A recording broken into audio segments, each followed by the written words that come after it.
Hello everyone, welcome or welcome back to my channel. My name is Hannah if you're new here. And today we are doing my September reading wrap up. All the books I read in September. Now, I am working on a secret video project, so I have 10 books that I read this month. 10 that I am not going to be talking about in this video. It's a secret. If you would like to know what I'm reading, I keep my Goodreads up to date. So, I mean, if you want a sneak peek and think you can guess what video I'm working on, you can check out my Goodreads. We also have 9 books to discuss today, so let's get into it. I'm going to be breaking this video up by genre, and the first genre we have is like Gothic, thriller, spooky, slightly spooky books. And unfortunately we have to talk about a dud, and that is The Jamaica Inn by Daphne du Maurier.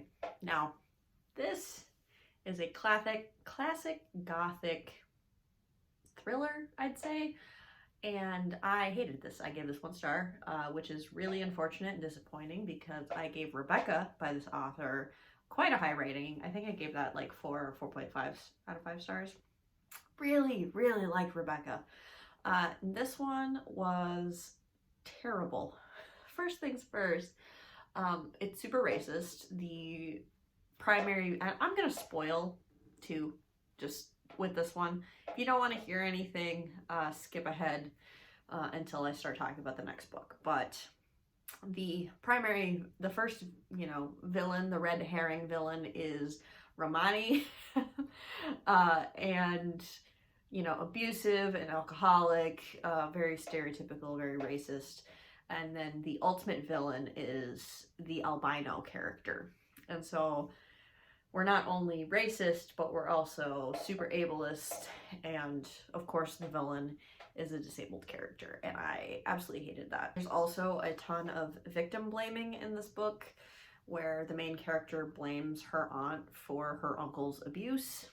And in general, like, other characters blame our main character and the aunt for what their uncle is doing, even though they are trapped by him and victims of him. There's also a lot of internalized misogyny and misogyny in general in this book that I was not pleased with. I thought Mary was kind of a pathetic main character. She really annoyed me and had a ton of flaws and didn't really grow from a flawed character to maybe improving. She didn't really grow and change. It was a pretty shallow representation, in my opinion. And in general, I was just super offended by this one. So that's going to be a hell no from me. We have Gone Girl by Gillian Flynn. This is a super popular book that I kind of picked up on a whim. And I hadn't heard any spoilers for this book, and I will try to keep this review spoiler free. I liked this. This is a psychological thriller, domestic thriller about a married couple, and the wife disappears and the husband is implicated, and kind of all that unfolds about these two characters because of it. This is quite entertaining. I will say it's a little long. It was a little bit too long for my taste, which is why I gave it a 4 star. But I still had a great time. Without spoiling anything, these two people deserve each other. And I don't really want to say anything more. Should I watch the movie? Have you seen the movie? I liked the book a lot, so let me know if I should watch the film adaptation of this one. But this one was kind of fun. Had a great time. And then we have my one SciFantasy book. She gets her own category, and that is Moonbound by Robin Sloan. This is the kookiest, wackiest little book I read and picked up on a whim. I saw it on a bookshelf in the bookstore, and I said, what is that?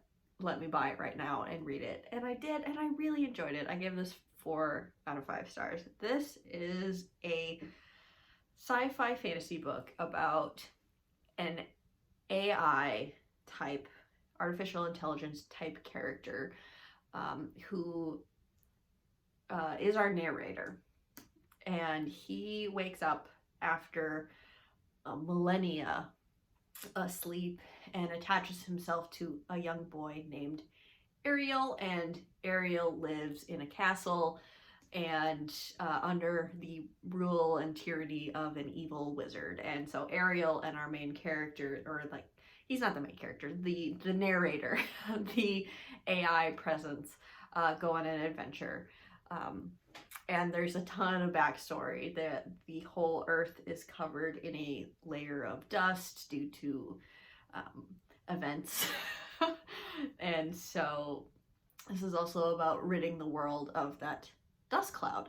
And this also had like elements of an Arthurian retelling. There's fantasy, there's sci-fi, there's wit, humor. This is a super, super funny, quirky, witty book. I laughed aloud a lot reading this.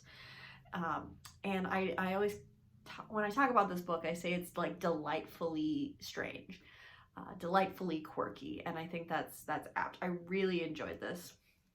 The one thing I will say about why I gave this like a 4-star instead of a 5-star is because there's a lot of buildup to kind of the third act, and then it kind of goes out with a whimper, in my opinion. Or, you know, just like less than a chapter left and we defeat the ultimate villains of this story very quickly, very easily, and it's almost like brushed aside very, very quickly.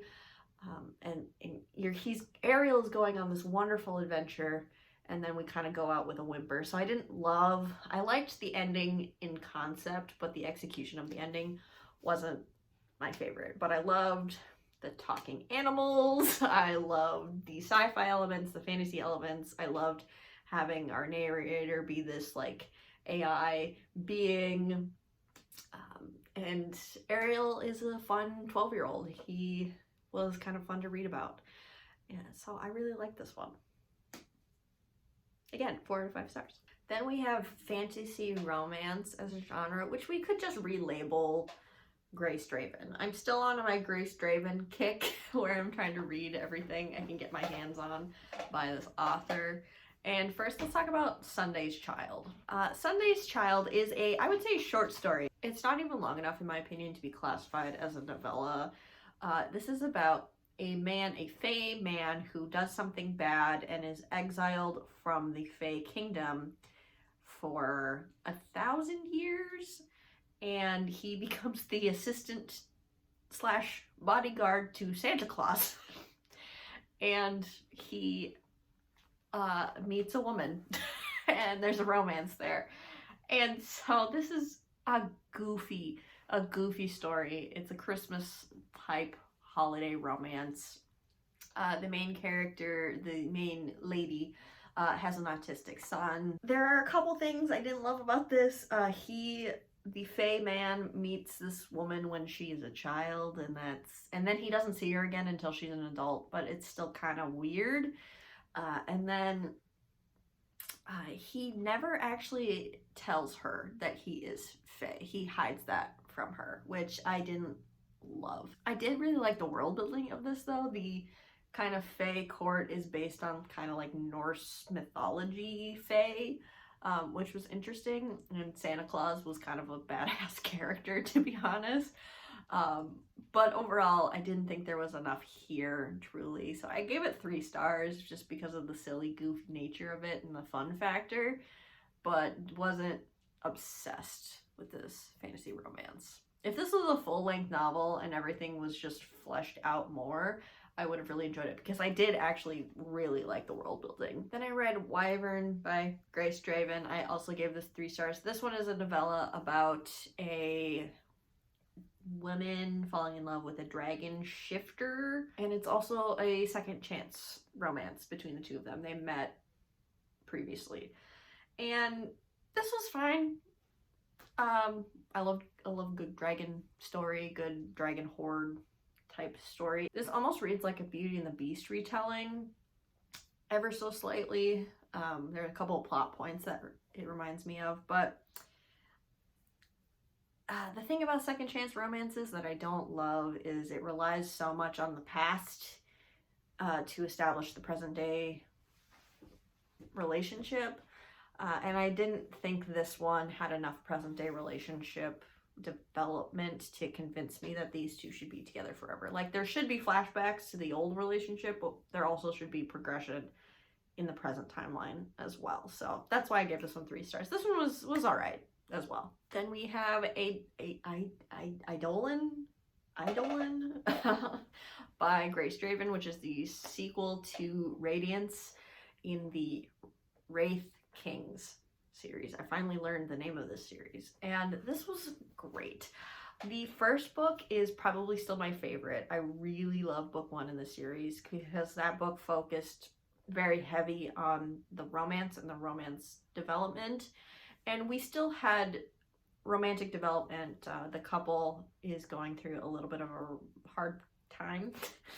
They have their first fight, you know, so there's things happening with the romance, but this truly is a fantasy driven plot in book 2, and I really enjoyed the fantasy plotline in this. I thought it was interesting and unique and fun, and the stakes were very, very high, and so I couldn't have asked for a better sequel. This was a 4.5 out of 5 stars. I really had a good time reading this sequel. Then let's talk cozy fantasy to wrap things up. We have The Spell Shop by Sarah Beth Durst. I enjoyed this immensely. This is about a main character named Keela, and she is a librarian introvert to kind of the extreme, and she has a talking spider plant companion named Kaz, and they have to flee the center of the empire and their library because of a rebellion that's taking place, and Keela takes a bunch of books with her to protect them and flees to her hometown, which is on a island on the further reaches of the empire, and realizes that these magic books could really help this town and these people who are really struggling. So she's kind of battling with the need to be left alone, but learning to be friendly to her neighbors and maybe have found family there, and also trying to figure out what she's going to do with these spell books. And she opens a jam shop in her house to make money and make her living, and there's a little bit of a romance in here as well, and I thought this was cute. A couple things about this. I thought it was a little bit repetitive with Keela's thoughts. She kind of keeps thinking about, well, what am I gonna do? These are the consequences if I use these spell books, and she kind of thinks that over and over and over again. And I understand it takes time for a character to progress forward and maybe make a decision, but it's not the most fun thing to read when something is so repetitive. I also wasn't sure if Keela was supposed to be autistic. That's kind of how I read her, because she is just very socially awkward and like thinks about social situations in a way that made me think that she might be. It's hard to tell in fantasy sometimes, because in fantasy worlds the word autism isn't used necessarily, so I'm not sure about that. Don't quote me on that. I wasn't super emotionally invested in this story, but it was still a fun romp, and honestly it could have been cozier. It could have been more about the day-to-day, the gaining friendships, the making the jam, the romance, the, you know, learning how to fish in this fishing village, you know, funny moments of found family and magic and mischief and mayhem. The stakes were honestly a little too high for me. Like, the stakes weren't that high, but still for a cozy fantasy, I thought they were a little bit higher. So if you don't like cozy fantasy because you think the stakes are too low, nothing happens, I actually do recommend this one for you, because I do think there's a little bit more going on plot-wise from a fantasy plot perspective than a typical or slow-paced cozy fantasy. This isn't like Legends and Lattes, where there are like no stakes or very, very, very few stakes. 4 stars. I did like it, but I didn't love it. Last, we have A Sorceress Comes to Call by T. Kingfisher, and I categorize this in cozy with a big old caveat that this is heavily dealing with the topic of child abuse and manipulation, and it's quite dark, but I find T. Kingfisher cozy in the way that she handles these topics. T. Kingfisher has such an art of balancing darkness and light and dark themes and humor in her work, and I think again she smashed it with A Sorceress Comes to Call. This is about a young girl who is the daughter of an evil sorceress, and it is dual point of view. So we're following Cordelia, who is a child. She is the daughter of the sorceress.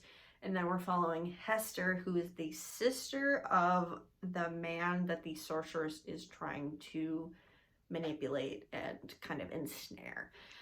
And so Hester and Cordelia kind of eventually team up to try to stop Evangeline, the sorceress. I'd say this is like light, like other T. Kingfisher works. This is like, has some light horror elements, dark fairy tale vibes. This is almost like a Regency inspired world. But yeah, like I said, there are dark themes in here. Like Cordelia is so traumatized. It needs so much help. And there's death, there's mutilation, there's a lot going on in here, but I think it's balanced well. And that's why I find T. Kingfisher cozy despite some of the subject matter. So I just wanted to, you know, with all those caveats inside, that's why I label T. Kingfisher as cozy, but big old asterisk on that one. But this was, I think, one of my favorite, if not my favorite reads this month. I love T. Kingfisher's writing, and her humor is top notch. And she smashed it with this one. All right, those are the books that I read in September that I can tell you about. And I had a pretty good reading month overall. I didn't have any 5 out of 5 blowing my mind, like favorites of all time that I found, but I still found some books that I really, really enjoyed. What was your best read of September? I would love to know in the comments down below. Thank you so much for watching, and I will see you in another video of mine very soon. Bye!